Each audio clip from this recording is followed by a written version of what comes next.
विनम्र किसान का बेटा था वो दृढ़ता का भंडार। वल्लभ भाई पटेल नाम कहलाता था सरदार। कृषक कार्मिक जनगण से था उसको प्यार अपार। अखिल देश ने उसे रहनुमा किया था स्वीकार। गांधी बापू का शिष्य, सत्य अहिंसा का अवतार, किंतु एक भारत करने को धर लेता हथियार। लौह पुरुष संबोधन था वो लोहे की दीवार। तेज पुंज तुम, शक्तिपीठ तुम, बल का सागर अपरंपार। ऋणी देश नम्र नमन तुम स्वीकारो सरदार।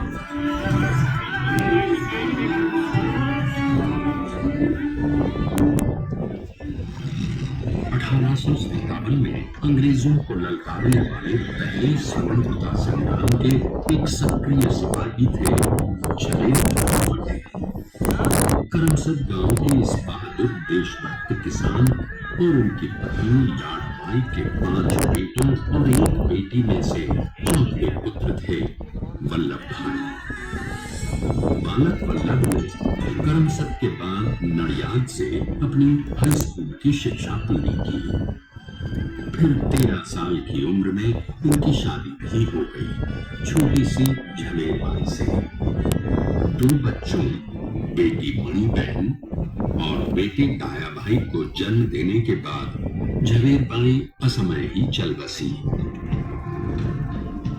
सदी बदलने और 20वीं सदी आने पर उनका जीवन भी एक चमत्कार की तरह बदला। लीडर का इम्तिहान पास करके वो वकालत करने लगे। पहले गोधरा, फिर आणंद और उसके बाद अहमदाबाद में। मगर जल्द ही वकालत छोड़कर वो बैरिस्टर बनने की इच्छा से इंग्लैंड चले गए। लंदन में बैरिस्ट्री में अव्वल आने और वजीफा जीतने वाले वो अनोखे भारतीय थे। अब तो अहमदाबाद की वरिष्ठ अदालत में बैरिस्टर पटेल की जिरह और जीतों की धूम मच गई।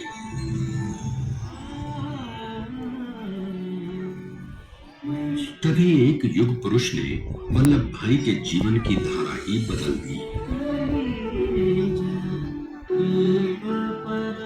दक्षिण अफ्रीका में सत्याग्रह के अहिंसक अस्त्र से गोरे शासकों को सबक सिखाकर भारत वापस आए बैरिस्टर मोहनदास करमचंद गांधी से मिलकर वल्लभ भाई ने अपने कुछ वर्षों से सीखे विदेशी व्यवहार और संस्कार हमेशा के लिए त्याग दिए और अब वो अपने खेड़ा के किसानों को हक दिलाने के लिए बापू के साथ आंदोलन में कूद पड़े।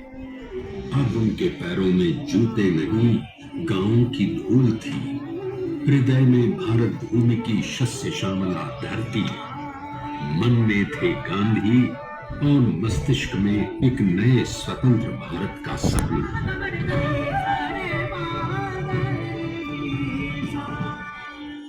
तभी बारडोली के मजबूर मजलूम किसानों की यातना का समाचार उनके पास पहुंचा। तुरंत वल्लभ भाई वहां पहुंचे और यूं शुरू हुआ भारत का सबसे बड़ा और सफल किसान आंदोलन बारडोली। वल्लभ भाई ने बारडोली के 87,000 किसानों को ऐसा अटल अडिग अचल मनोबल दिया कि सरकार हिल गई और 1 बरस के बाद उनका लगान माफ कर दिया गया। अब तो पूरे देश में लोग वल्लभ भाई के नाम की कस्में खाने लगे। स्वयं महात्मा गांधी ने कहा, अब वल्लभ भाई मेरे शिष्य या साथी नहीं, सारे देश के सरदार हैं और देश को मिल गया एक अनोखा असरदार सरदार।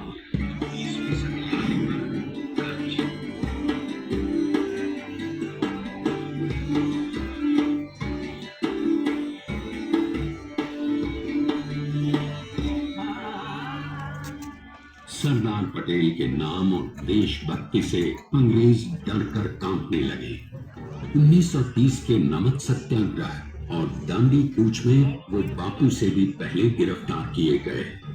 तो सन 1932 में फिर उन्हें बापू के साथ ही जेल में 2 सालों के लिए डाल दिया गया। मगर आजादी के दीवानों को, स्वतंत्रता के परवानों को कौन गिरफ्तार कर पाया है। जेल से छूटते ही सरदार को कांग्रेस के नए राष्ट्राध्यक्ष पद पर चुना गया और उनकी सरपरस्ती में राष्ट्रवादी भारतीयों ने तमाम ब्रिटिश सूबों में जीत हासिल कर वहां अपनी स्थानिक सरकारें बनाई। किंतु सरदार का सपना केवल सरकार बनाना नहीं था। उनका स्वप्न तो था एक ऐसे नए भारत का जहां हर रंग, हर रूप, हर जात, मजहब, तबके का हिंदुस्तानी एक साथ मिलकर एक ऐसा नया भारत बना सके जहां पूर्ण स्वराज के साथ सारे समाज को गरीबी, अशिक्षा, छुआछूत से भी आजादी मिल जाए। इसकी पहली रणनीति थी भारत को अंग्रेजों की गुलामी से आजादी, ताकि भारत के लोगों की अपनी सरकार सबके साथ और सबके विकास के लिए काम कर सके।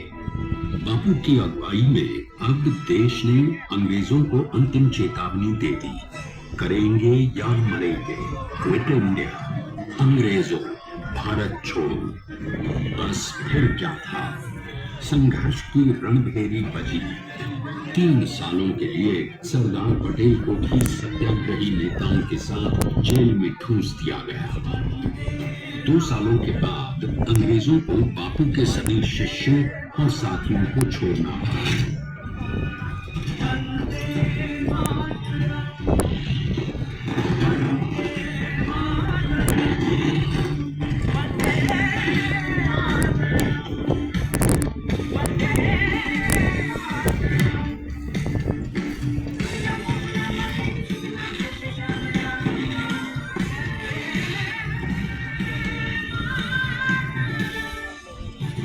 स्वतंत्रता के स्वप्न के सच होने के साथ अब सरदार पर कई एक नई जिम्मेदारियां थी।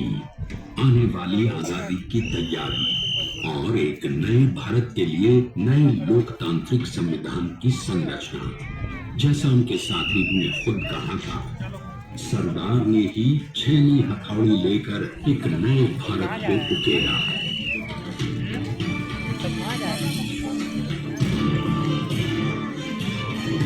स्वाधीनता तो प्राप्त हुई, लेकिन खंडित भारत में भी उठते विभाजनवादी अंधकार को अभी दूर करना था। जब देश के खंड खंड होने का भय उत्पन्न होने लगा, तो सरदार ने निर्भय होकर खुद अपनी केंद्र सरकार और साथियों को भी चुनौती दे डाली और जम्मू कश्मीर को बचाने के लिए सारे देश का आकाश वायुयानों से भर गया।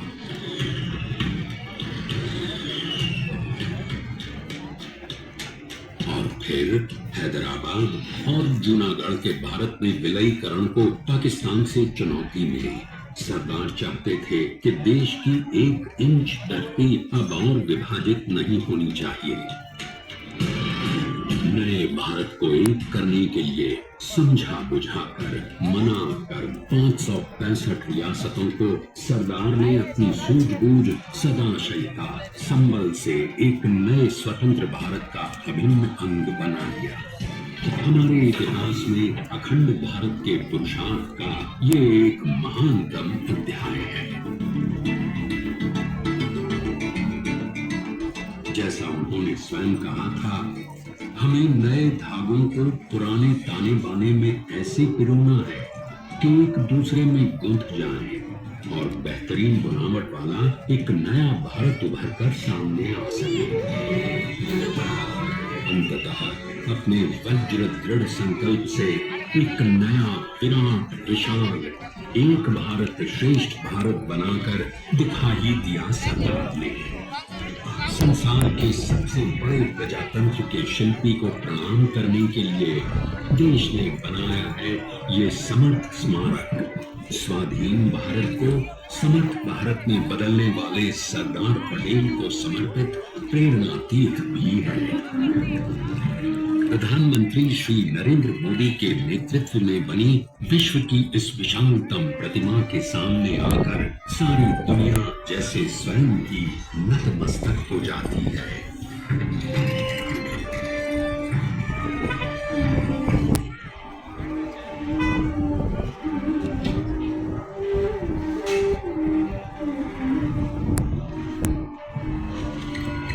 देश को बना गया वो अमित अटल, हरा सका उसे न कोई शत्रु दल। चट्टान के समान सा पुरुष प्रबल, तो स्वदेश का सम्मान है, पटेल तो स्वदेश का सम्मान है, स्वदेश का सम्मान है, पटेल तो स्वदेश का सम्मान है।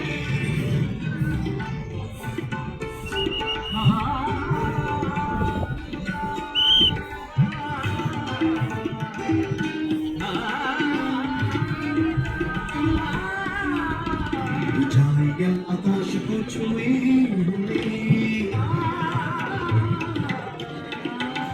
गहराइयां समुद्र की नींद कदम अधिक जमीन पर जमे हुए पटेल अपनी आन बान शान है, पटेल अपनी आन बान शान है।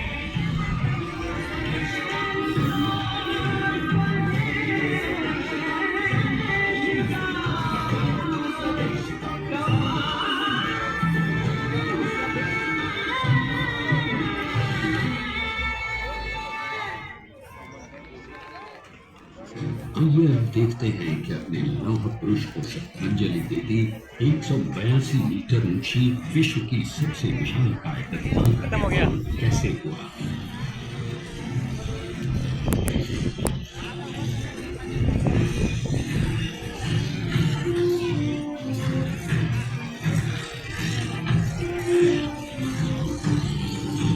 गगनचुंबी इस अद्वितीय अभूतपूर्व प्रतिमा को बनाने के लिए सबसे पहले नदी पर 4,500 क्यूबिक मीटर का राफ्ट बना और फिर सीधा 600 फीट का कंक्रीट का पोल बनाया।